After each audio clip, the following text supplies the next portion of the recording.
Okay, what's up, you guys? Common Man Review here. So this morning got some news on former Panther Daryl Worley.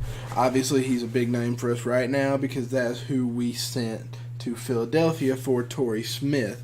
Well, come to find out, he's in jail right now. Well, let me rephrase that. He got arrested around 6 a.m. this morning. Something happened. He got aggressive with police officers. They did deploy a taser and they did tase him. Now, this seems to be a common theme with celebrities, or well, let me phrase it, with athletes and people of stature in society. They think they're above the law. Well, Mr. Worley found out just where he stands as far as the law is concerned. So as far as football goes, this is, I mean, you don't ever want anybody to get in trouble with the law, obviously. But it makes you wonder how much of this went on behind the scenes in Carolina. How much of him acting out went on before they said, you know what, we're going to trade a starting corner. You know, maybe a change of scenery will be good for the guy, just not the city of brotherly love. You know, so it would appear as though he won't even be making his Philadelphia Eagles debut. He's just going to get cut. So there's that. The next bit of news is Dez Bryant. Obviously, the Cowboys cut him in an attempt to lower that $16 million cap hit that he would have had on them this year.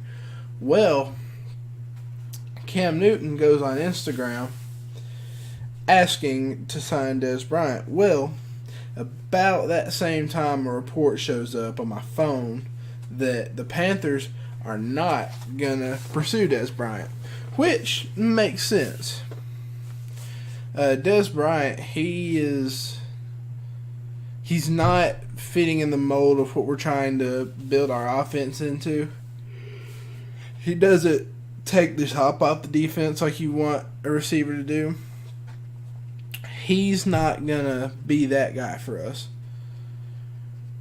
We need another Ted Ginn Jr. on our offense, whether that comes to the draft, whether that's Torrey Smith, whether that's Jarius Wright, we don't know. Could be Curtis Samuel, could be Kalen Clay, I think he's still with us, or Damiere Byrd, one of the two. Anyway, so not going to sign Dez Bryant.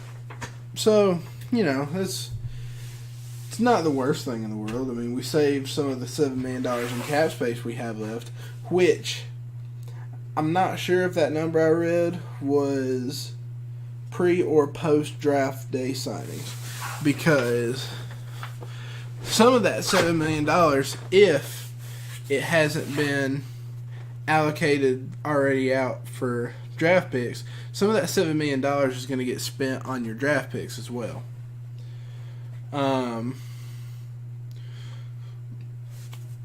Yeah. The defense is going to get addressed in the draft. The offense needs to be. But I got to vent about a few things. So, first thing, all I hear about is signing, these big name guys, these Dez Bryants, trading for an Odell Beckham. And I look and I'm like, well, what do we have to give? We have Cam Newton, the first overall pick, the 2015 MVP of the league. We're not going to trade away our franchise quarterback for a diva. We're going to give a diva for a diva. I mean, Cam's a good player and all, but he is what he is at this point in his career. And all we can do is try to get him better on the field.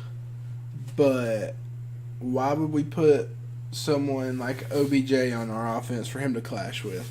Why we put someone like Dez on our offense? I mean, putting Dez on our offense would be like taking Josh Norman and converting him to wide receiver. That fight you saw between Josh Norman and Cam Newton 2 years ago is a prime example of why we don't need another diva on our offense. The only really eccentric player Newton has really sort of played well with is Steve Smith Sr. And at that point in time, it was Steve Smith's Panthers and Steve Smith's team, but it's not that anymore. So, another diva on our offense is not really going to help matters. If anything, it's going to seed dissension in the locker room, and that's something we definitely do not need. The second thing is taking a wide receiver in the first round. We are not the Dallas Cowboys. We did not just cut our leading receiver from last year. We don't need a receiver in the first round of the draft. Now, if we was to take one in the second round of the draft, that'd be okay because it's the second round. That's where those types of players that we need are found for that. Now, because let me tell you something. Right now, our secondary is going to consist of James Bradbury, who is good but needs to get better. Let's see, any of like Lou Williams, Lou Williams, Teddy Williams, any number of guys could be at our outside corner. Then you got Corn Elder and Captain Munnerlin at nickelback, which is okay. I'll see that. That's pretty good. But then our safeties right now, the only two safeties I believe we actually have on our roster, besides Colin Jones, are Denor Searcy and Mike Adams, and that's our secondary. That's pitiful. We have to address that. We have to do something with that.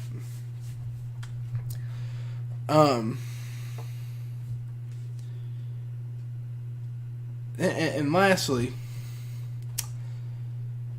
I hear, worry about, free agents not wanting to come due to not having an owner. That's about ridiculous. If you need proof of that, just look at our free agent class. We signed plenty of guys and would have had Brashad Breeland in too if we didn't decide that he had a foot infection. But we did all that without an owner, so, But anyway, guys, this has been Comment Review. If you like this video, go ahead and leave a like, leave a comment, let me know your thoughts on the subject matter that I covered today. And I will see you guys in the next video.